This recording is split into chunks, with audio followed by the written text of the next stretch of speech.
같은 하늘, 같은 미사일이었습니다. 한쪽은 30발 중 29발을 막아냈고 다른 한쪽은 손도 못 썼습니다. 그런데 이 둘의 가격표, 여러분은 아마 거꾸로 알고 계실 겁니다. 비싼 쪽이 막아냈고 싼 쪽이 뚫렸습니다. 그것도 우연이 아니었습니다.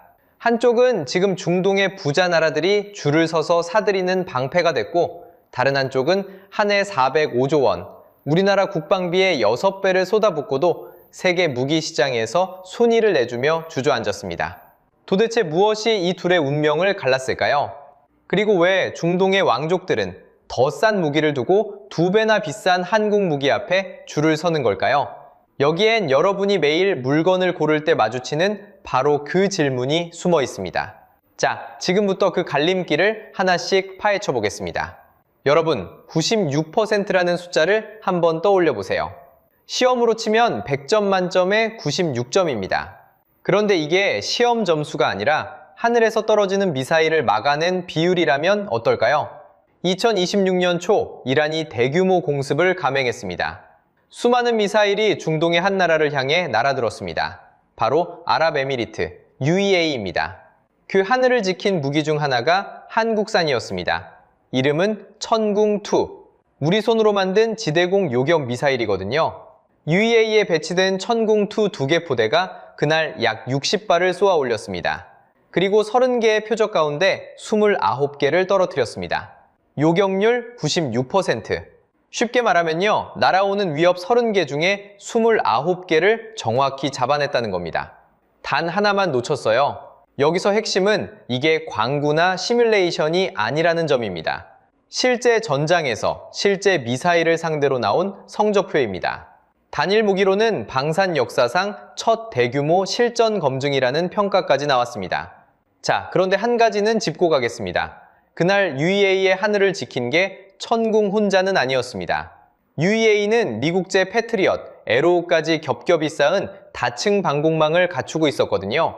이 전체 그물이 이란의 탄도미사일 174발 중 161발을 걷어냈습니다. 천궁은 그 그물의 핵심 한 축이었습니다. 혼자 다 막았다는 게 아니라 가장 믿음직한 한 겹이었다는 뜻이죠. 그래도 96%라는 자기 몫의 성적은 누가 봐도 분명했습니다. 상식적으로 생각하면 무기는 한 번 사면 끝일 것 같죠? 그런데 실전이 끝나자 UAE의 반응이 달랐습니다. 천궁 유도탄을 그것도 당장 받고 싶어 했거든요. 2026년 3월 8일 UAE 공군의 C-17 수송기가 대구 국제공항에 내렸습니다. 그러고는 천궁 유도탄 약 30발을 그 자리에서 싣고 돌아갔습니다. 쉽게 말하면 이런 겁니다. 택배가 오기를 기다릴 수가 없어서 손님이 직접 전세기를 끌고 와 물건을 받아간 거예요. 무기 시장에서 이건 흔한 광경이 아닙니다. 그만큼 급했고 그만큼 믿었다는 신호입니다. 그럼 거울의 반대편은 어땠을까요? 같은 시기 중국제 방공 시스템을 향한 시선은 정반대였습니다. 이란의 방공망이 사실상 무력화되면서 중국제 HQ-9B 같은 방공미사일의 신뢰도가 국제적으로 도마에 올랐거든요. 여기서 제가 분명히 선을 긋겠습니다. 누가 몇 %를 놓쳤다, 어디가 전멸했다, 이런 단정은 하지 않겠습니다. 전문가들 사이에서도 반론이 있고 검증되지 않은 부분이 많기 때문입니다. 다만 분명한 건 하나입니다. 한쪽은 실전으로 믿음을 증명했고 다른 한쪽은 그 믿음이 흔들렸다는 사실이죠.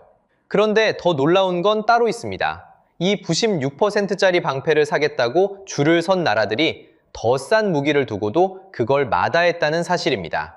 자, 그럼 반대편으로 가보겠습니다. 같은 돈, 아니 훨씬 많은 돈을 쓴 무기는 왜 믿음을 잃었을까요? 중국에도 자랑하는 방패가 있습니다. 바로 HQ-9B라는 방공 미사일입니다. 카탈로그만 펼쳐보면요, 정말 화려합니다. 사거리가 약 200km, 서울에서 강릉까지 쏘아 마친다는 겁니다. 게다가 스텔스기까지 잡는다고 광고합니다. 숫자만 보면 천궁보다 못할 게 없어 보이죠? 그런데 여기서 핵심은 무기의 진짜 값어치는 덫이 아니라는 데 있습니다. 쉽게 말하면요, 중요한 건 두뇌입니다. 표적을 가려내는 소프트웨어, 적의 교란을 이겨내는 전자전 능력, 그리고 실제 전쟁터에서 쌓은 데이터 말입니다. 이 두뇌는 베낄 수가 없습니다. 외형은 두뇌에서 그대로 따라 만들 수 있어도 수십 년 실전에서 쌓인 운용의 노하우는 복제가 안 되거든요. 답안지를 보고 베낀 시험과 똑같습니다. 정답은 옮겨 적어도 푸는 실력은 내 것이 아닌 거죠. 디자인은 최고급 스마트폰인데 운영체제가 텅 빈 깡통. 상식적으로 생각하면 그게 제대로 작동할 리가 없습니다. 온라인 쇼핑몰 상세 페이지는 그렇게 화려한데 막상 받아보면 실망하는 경험, 여러분도 한 번쯤 있으시잖아요. 이게 단순한 의심일까요? 정황은 곳곳에서 드러납니다. 2025년 5월, 인도와 파키스탄이 맞붙었습니다. 파키스탄이 들고 있던 건 중국제 방공망이었습니다. 그런데 인도의 정밀 타격 앞에서 이 시스템이 제 역할을 했다는 정황은 보이지 않았습니다. 물론 양측 주장이 엇갈리니 단정은 이릅니다. 다만 믿음의 금이 간 건 분명합니다. 또 있습니다. 2026년 1월 3일 미군이 베네수엘라에서 마두로 생포작전을 폈습니다. B-1 폭격기가 동원됐죠. 그런데 베네수엘라가 깔아둔 중국제 데스테스 레이더는 그 침투를 제대로 잡아내지 못했습니다. 그러다 보니 중국 무기를 사는 나라가 늘 수가 없습니다. 실제로 중국 무기 수출의 약 80%가 파키스탄 한 나라에 쏠려 있습니다. 단골 한 명한테 매출 대부분을 거는 가게나 마찬가지죠. 그런데 기술이 부족해서 베꼈다 치더라도 여기서 진짜 이상한 게 하나 있습니다. 돈이 없는 나라가 아니거든요.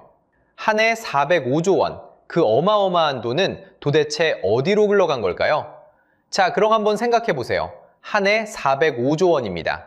우리나라 국가 총 예산의 약 3분의 2에 맞먹는 돈이거든요. 이 정도면 돈이 부족해서 무기를 못 만든다는 변명은 통하지 않습니다.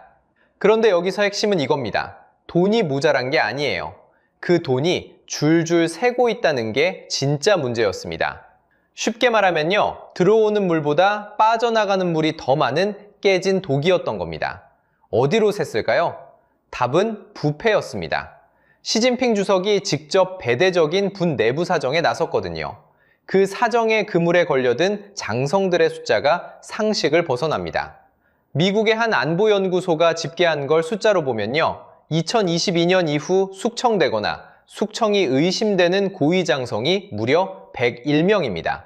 군 고위보직 176자리 가운데 절반이 넘는 약 52%가 흔들린 겁니다.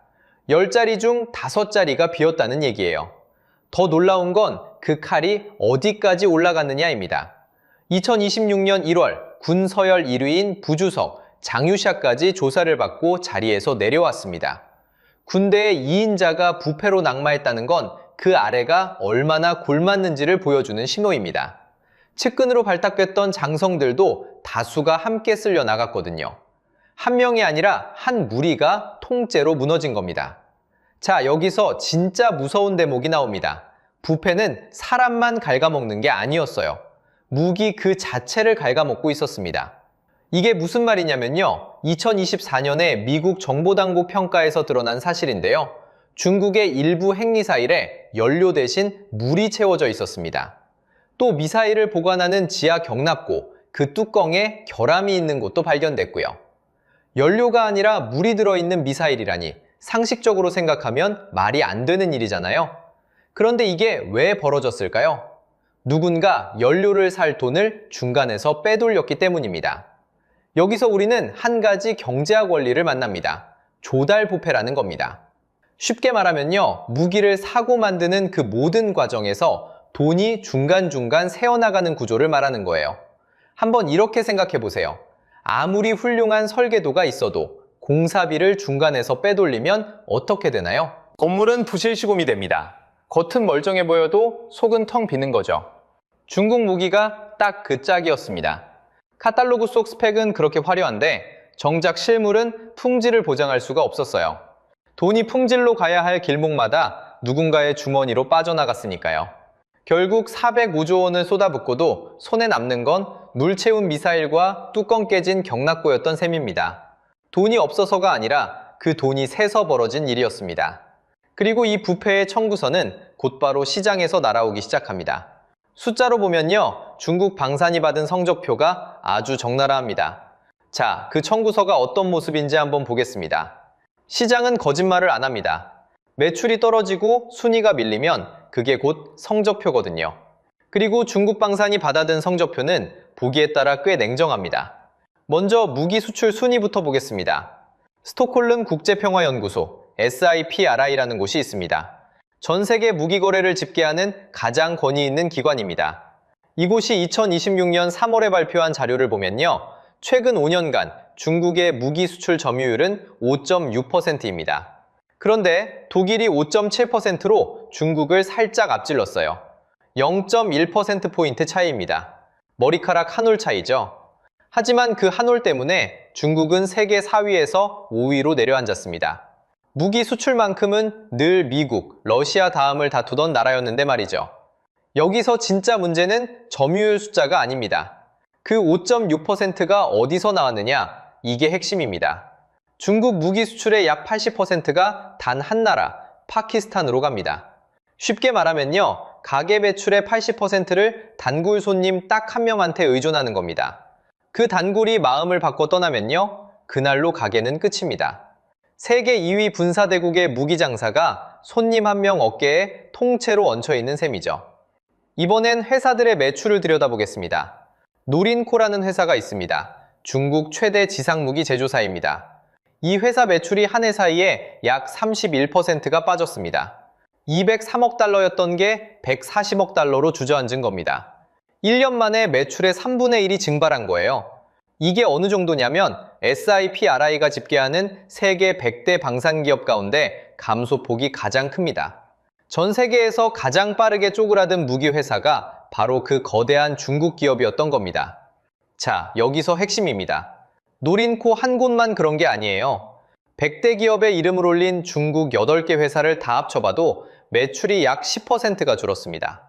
그런데 바로 그 시기 전 세계 방산기업의 평균 매출은 거꾸로 5.9%가 늘었어요. 무기 시장 전체가 호황이었다는 뜻입니다.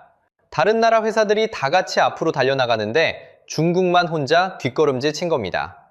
러시아 무기 수출도 같은 기간 크게 꺾였고 한때 중국 무기가 휩쓸도던 시장들도 빠르게 쪼그라들었습니다. 이게 얼마나 이상한 상황인지 다시 한번 짚어보겠습니다. 중국은 한 해 405조 원, 우리나라 국방비의 6배를 무기에 쏟아붓는 나라입니다. 돈을 가장 많이 쓰는 선수예요. 그런데 정작 시장에서는 혼자 역주행을 하고 있습니다.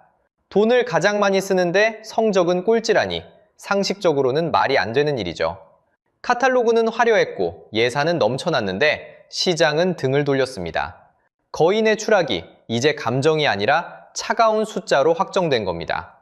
자, 그럼 같은 시간 그 빈자리를 채운 나라의 성적표는 어땠을까요? 여러분, 그 빈자리를 채운 나라가 바로 우리 대한민국입니다. 똑같은 미사일 시장에서 한국은 정반대의 성적표를 받아들고 있거든요. 중국이 카탈로그를 들고 시장을 잃는 동안 한국은 실전 데이터 한 장을 들고 중동의 부자 나라들을 줄 세웠습니다. 도대체 어떻게 가능했을까요? 천공투 한 종류로만 한국은 중동에서 누적 약 12조 원을 수주했습니다. 쉽게 말하면 중형 자동차 회사 한 곳의 한 해 매출이 미사일 한 품목에서 나온 셈이죠. UAE가 시작이었고 사우디아라비아가 뒤를 이었고 이라크까지 줄을 섰습니다. 그런데 여기서 진짜 핵심은 가격이 아니었습니다. 이 나라들이 더 싼 무기를 마다하고 한국 앞에 섰다는 사실이죠. 왜 그랬을까요? 답은 의외로 단순합니다. 천공이 실제로 막아냈기 때문입니다. 96%, 30발 중 29발을 하늘에서 떨어뜨린 그 숫자가 모든 걸 바꿨습니다. 생각해보세요. 여러분이 사람을 뽑는다고요. 화려한 이력서 100장과 실제로 한 번에 낸 경력 한 줄. 어느 쪽이 사람을 줄 세울까요? 중동의 왕족들은 후자를 택했습니다. 카탈로그가 아니라 실전 데이터를 산 거예요. 여기서 한 가지 더 짚고 갈 게 있습니다. 이 흐름이 지금도 멈추지 않았다는 점입니다. 2026년 상반기 들어 카타르와 쿠웨이트의 도입까지 임박했다는 보도가 나오고 있거든요. 만약 이게 성사된다면 중동에서만 5나라가 한국 방패 아래 서게 됩니다. 사실상 중동의 표준 방공망이 한국산이 되는 셈이죠. 그런데 이 이야기는 천공 하나로 끝나지 않습니다. K방산 전체가 같은 길을 걷고 있거든요. 숫자로 보면요. 폴란드는 2025년 8월 K2 전차 180대를 약 9조 원에 추가로 계약했습니다. 같은 해 연말엔 천무 다연장 로켓 3차 계약이 이어졌고 노르웨이도 천무를 약 1조 3천억 원어치 사갔습니다. 그 결과 방산 BP4의 손에 쌓인 일감, 즉 수주잔고가 약 130조 원입니다. 130조 원이면 어느 정도냐고요? 우리나라 한 해 국방 예산의 2배에 달하는 일감이 이미 계약서로 쌓여 있다는 뜻입니다. 자, 여기서 핵심입니다. 이게 강 건너 남의 잔치가 아니라는 거예요. 한화에어로스페이스는 2025년에 영업이익 3조 345억 원을 냈습니다. 회사 역사상 가장 큰 숫자죠. LIG 넥스원의 수주잔고는 26조 원을 넘어섰습니다. 이 숫자들이 결국 어디로 흘러갈까요? 새 공장, 새 일자리, 그리고 여러분이 들고 있을지 모를 그 주식의 가격으로 갑니다. 나라의 자긍심이 여러분 지갑의 숫자로 환산되는 순간인 거죠. 그런데 여기서 끝이 아닙니다. 왜 사람들은 또 나라들은 더 비싼 걸 굳이 줄 서서 살까요? 사실 이건 무기만의 이야기가 아니거든요. 여러분이 매일 물건을 고를 때 마주치는 그 고민, 여러분 지갑과 똑같이 닮은 교훈이 이 안에 숨어 있습니다. 자, 이제 처음의 질문으로 돌아가 보겠습니다.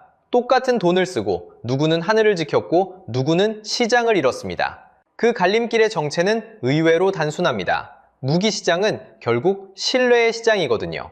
카탈로그에 적힌 사거리와 가격표가 값을 정하는 게 아닙니다. 실제로 무엇을 막아냈는가, 실전에서 무엇을 증명했는가, 고장났을 때 누가 책임지는가, 바로 그게 값을 정합니다. 중동의 왕족들이 2배 비싼 한국 무기 앞에 줄을 선 이유도 여기에 있습니다. 그들이 산 건 스펙이 아니라 96이라는 숫자, 그 한 줄의 경력이었던 겁니다. 그런데 여러분, 이게 정말 무기만의 이야기일까요? 생각해보세요. 싼 가전을 샀다가 1년 만에 고장나서 수리비에 출장비까지 더 큰 돈을 치러본 경험, 누구나 한 번쯤 있으실 겁니다. 옛말에 싼 게 비지떡이라고 했죠? 결국 우리는 그때마다 같은 걸 배웁니다. 신뢰는 세상에서 가장 비싼 자산이라는 사실을요. 카탈로그의 숫자는 거짓말을 하지만 한 번에 검증된 실전은 거짓말을 못합니다. 자, 여기서 핵심입니다. 그렇다고 한국이 정점에 올랐다고 안심해선 안 됩니다. 냉정하게 숫자로 보면요, 한국은 5년 누적 기준으로 아직 세계 10위권입니다. 방산 비포를 다 합쳐도 글로벌 1위 기업 한 곳의 매출에 미치지 못하는 게 현실이고요. 무엇보다 잊지 말아야 할 게 있습니다. 신뢰는 쌓는데 수십 년이 걸리지만 무너지는 데는 단 한 번이면 충분합니다. 405조를 쏟아붓고도 시장을 잃은 거인이 바로 그걸 증명했잖아요. 방심하는 순간 한국도 그 거울의 반대편에 설 수 있습니다. 그래서 마지막으로 여러분께 묻고 싶습니다. 여러분은 어떻게 생각하시나요? 싼 것과 믿을 수 있는 것, 그 사이에서 여러분이 내렸던 마지막 선택은 무엇이었나요? 그 선택이 결국 득이었는지 실이었는지 댓글로 들려주세요. 여러분의 지갑이 기억하는 그 한 번의 경험이 오늘 이야기의 진짜 결론일 테니까요.